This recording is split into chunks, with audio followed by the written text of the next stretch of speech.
Hello students, given problem JEE Main 2016 में पूछा गया था, जो कि बेसिकली कॉम्प्लेक्स नंबर चैप्टर से है। गिवन क्वेश्चन है a value of theta for which 2 + 3i sin theta divided by 1 - 2i sin theta is purely imaginary is. तो इस प्रॉब्लम में हम लोग को थीटा कैलकुलेट करना है, जिसके कारण जो गिवन कॉम्प्लेक्स नंबर दिखाई पड़ रहा है वो इमेजिनरी हो जाए। इमेजिनरी करने का मतलब है कि केवल उसमें इमेजिनरी पार्ट हो आई के साथ, ठीक है, रियल पार्ट ना हो। तो इसको कैसे प्रोसीड करेंगे ये देखते हैं।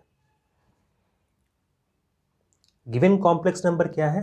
2 + 3i sin theta divided by 1 - 2i sin theta. तो मान लेते हैं कि एक गिवन कॉम्प्लेक्स नंबर किसके बराबर है?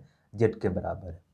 अब हम लोग को थीटा कैलकुलेट करना है। ये जो वेरिएबल गिवन है थीटा, इस थीटा की जगह हम लोग क्या पुट करें कि जो गिवन कॉम्प्लेक्स नंबर है वो केवल इमेजिनरी पार्ट में ही रिड्यूस हो जाए।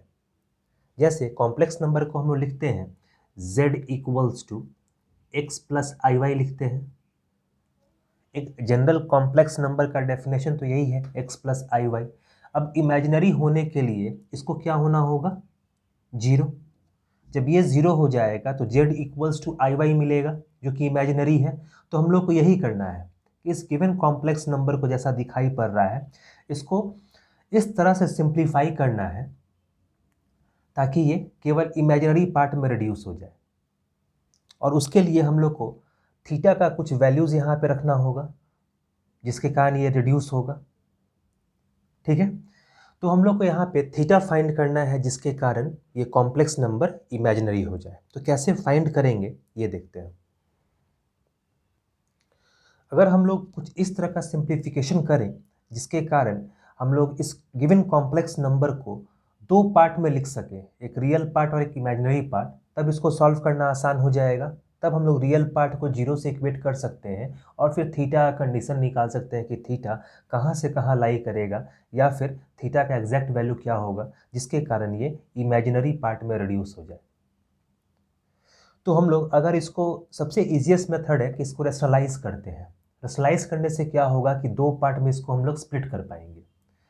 तो पहले इसको रेशनलाइज करते हैं। इसको हम लोग लिख सकते हैं z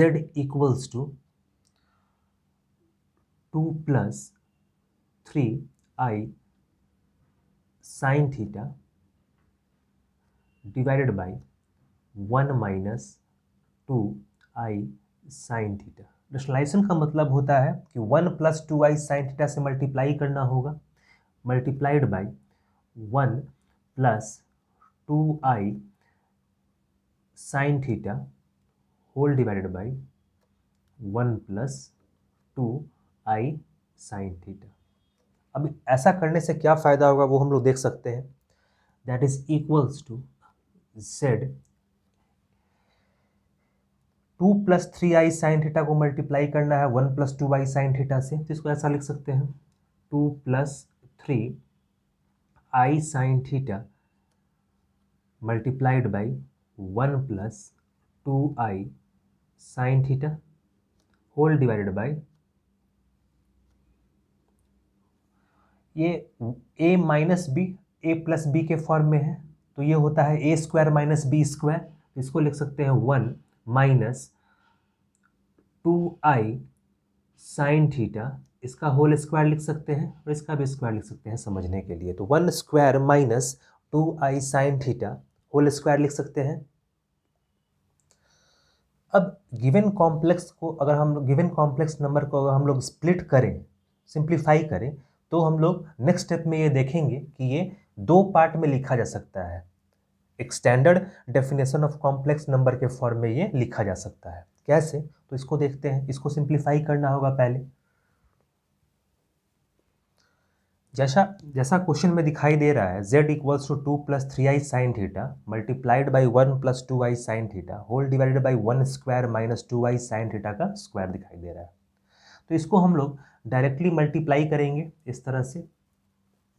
2 multiplied by 1 2 plus 2 multiplied by 2i sin theta कितना हो जाएगा? 4i sin theta plus 3i sin theta multiplied by 1, ये हो जाएगा 3i sine theta plus 3i sine theta multiplied by 2i sine theta हो जाएगा 3 into 2 6 i square sine square theta.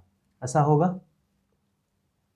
2 plus 4i sine theta plus 3i sine theta plus 6i square sine square theta. तो ये हो गया इसका,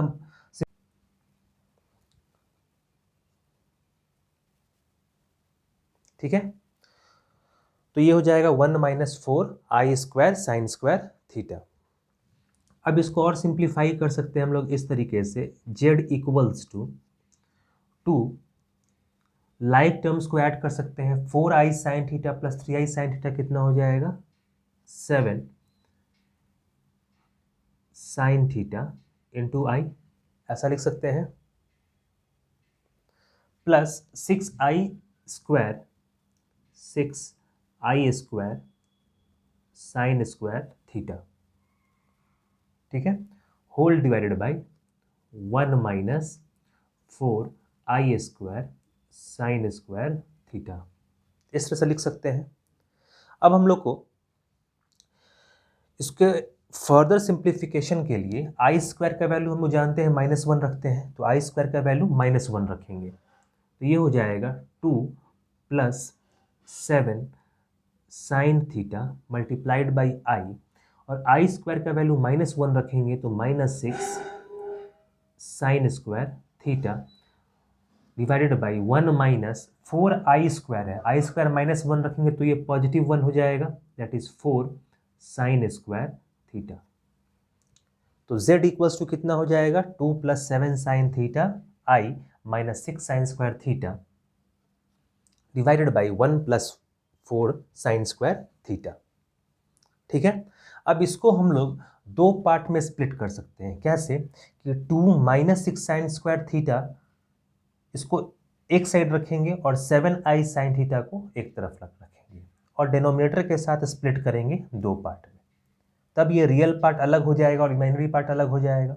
अब देखते हैं कैसे इसको स्प्लिट करेंगे। यहाँ पे जो गिवन कॉम्प्लेक्स नंबर z है 2 minus 6 sine square theta plus 7i sine theta whole divide by 1 plus 4 sine square theta, इसको हम लोग दो पार्ट में स्प्लिट कर सकते हैं। कैसे, तो इसको 2 minus 6 sine square theta 2 minus 6 sine square theta whole divide by 1 plus 4 sine square theta लिख सकते हैं, 1 plus 4 sine square theta plus 7i sine theta whole divided by 1 plus 4 sine square theta, ऐसा लिख सकते हैं गिवन कॉम्प्लेक्स नंबर को। z equals to, अगर हम लोग एलसीएम लेंगे तो 1 प्लस 4 साइन स्क्वायर थीटा होगा और ऊपर में 2 minus 6 sine square theta plus 7i sine theta होगा। तो इसी को हम लोग ऐसा लिख सकते हैं अलग अलग। अब ये ध्यान दें हम लोग, तो ये रियल पार्ट हो गया ये वाला, और ये हो गया इमेजिनरी पार्ट, क्योंकि i के साथ ये टर्म है। तो जब ये इमेजिनरी पार्ट है तो क्वेश्चन में कहा गया है कि कॉम्प्लेक्स नंबर को इमेजिनरी होना है, तो थीटा का वैल्यू कैलकुलेट करना होगा कि यहाँ पे थीटा क्या रखें कि जिसके कारण ये एग्जिस्ट ना करे, केवल इमेजिनरी पार्ट एग्जिस्ट करे।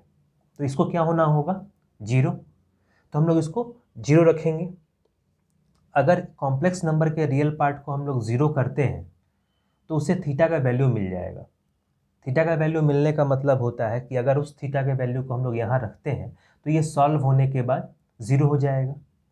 तो किसी भी हाल में इस कॉम्प्लेक्स नंबर को इमेजिनरी होने के लिए रियल पार्ट को क्या होना होगा 0, और हम लोगों को कैलकुलेट करना यही है बस कि थीटा का कौन सा वैल्यू होगा जिसके कारण ये 0 हो जाए। तो इसको 0 से इक्वेट करते हैं, तो ये हो जाएगा 2 minus 6 sine square theta whole divided by 1 plus 4 sine square theta, ऐसा होगा इक्वल्स टू 0। अब इमेजिनरी होने के लिए ये मस्ट कंडीशन है, केवल ये टर्म एग्जिस्ट करे, इसके लिए इसको 0 होना होगा, तभी हम लोग कह सकते हैं कॉम्प्लेक्स नंबर क्या है इमेजिनरी। अब यहाँ पे 2 minus 6 sine square theta divided by 1 plus 4 sine square theta क्या है 0। अब डिनोमिनेटर 0 नहीं होगा, क्योंकि मैथमेटिक्स में हम लोग जीरो से डिवाइड नहीं करते हैं। जीरो होने के लिए 2 माइनस 6 साइन स्क्वायर थीटा को जीरो होना होगा। न्यूमरेटर जीरो हो सकता है, डिनोमिनेटर नहीं। तो 2 minus 6 sine square theta equals to zero, ऐसा लिखेंगे। और फिर हम लोग यहां से साइन थीटा का वैल्यू कैलकुलेट कर सकता है। तो हम लोग कैलकुलेट करते हैं कि साइन थीटा का वैल्यू क्या हो सकता है। 2 minus 6 sine square theta equals to zero, बस इसको सॉल्व करना है। यहां से हम लोग लिख सकते हैं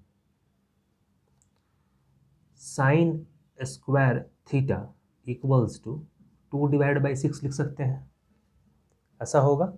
और इसको फर्दर लिख सकते हैं 1/3। तो साइन थीटा का वैल्यू क्या हो जाएगा? तो साइन थीटा का वैल्यू प्लस माइनस 1/√3।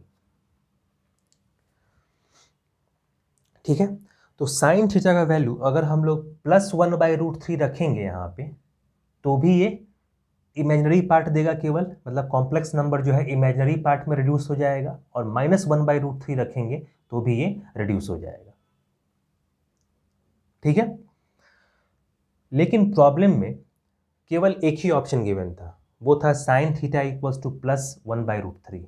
तो उसी को सही मानेंगे, क्योंकि इन दो ऑप्शंस में से केवल एक ऑप्शन सही था वहाँ पे।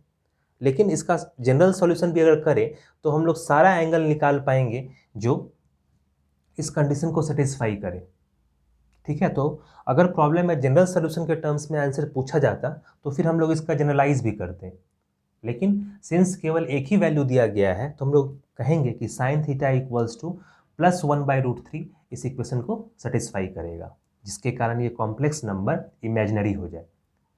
लेकिन साथ ही साथ माइनस 1/√3 भी सेटिस्फाई करेगा। अगर साइन थीटा की जगह पे माइनस 1/√3 रखेंगे तो भी ये कॉम्प्लेक्स नंबर इमेजिनरी पार्ट में रिड्यूस हो जाएगा। लेकिन गिवन ऑप्शन में केवल एक ही आंसर सही था, बाकी ऑप्शंस इससे मैच नहीं कर रहा था। तो हम लोग केवल एक आंसर देंगे, sign theta equals to plus 1/√3, जो ऑप्शन नंबर ए था। लेकिन कंप्लीट सोल्यूशन क्या होगा? Sign theta equals to plus minus 1/√3। ठीक है, अब हम लोग देखते हैं कि क्या सही में साइन थीटा का दो वैल्यूज को सेटिस्फाई करता है। तो कॉम्प्लेक्स नंबर में यहाँ रखना होगा।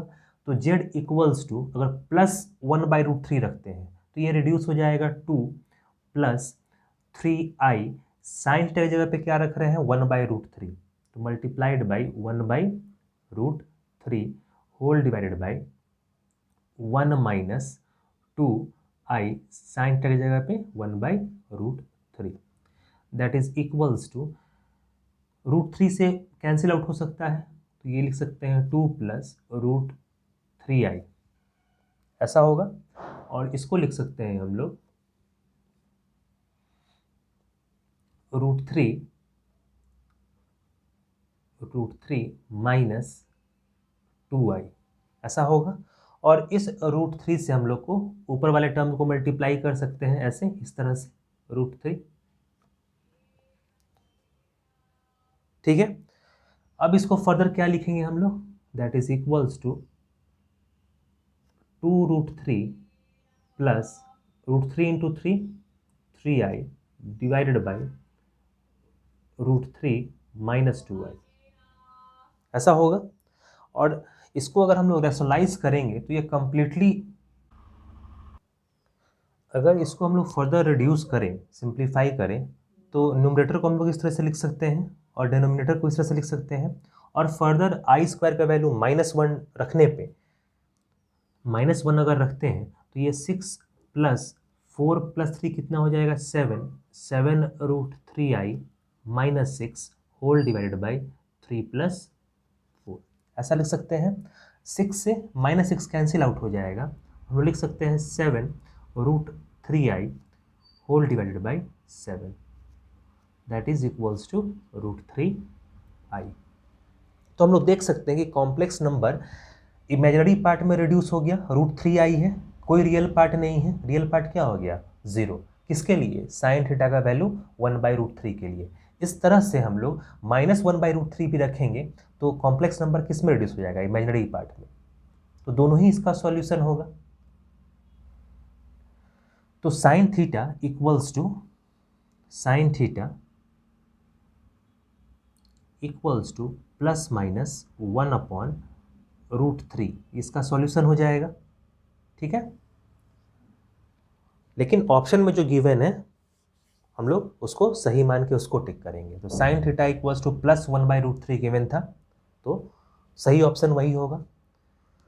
नेक्स्ट क्लास में हम लोग जेई एडवांस 2017 के सवाल से हम लोग शुरू करेंगे और कुछ प्रॉब्लम्स 2017 या 2018 का हम लोग अच्छा सवाल सॉल्व करेंगे। तो मिलते हैं नेक्स्ट क्लास में।